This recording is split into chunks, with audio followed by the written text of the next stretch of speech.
Welcome back to the channel. In this tutorial, I will show you how to find your DNS settings in Namecheap.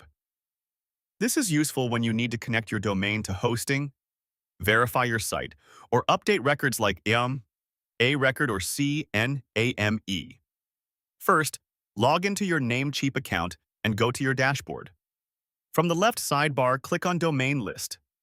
Find the domain you want to manage and click the Manage button next to it. This will open your domain settings page where all the controls are located. Next, click on the Advanced DNS tab at the top of the page.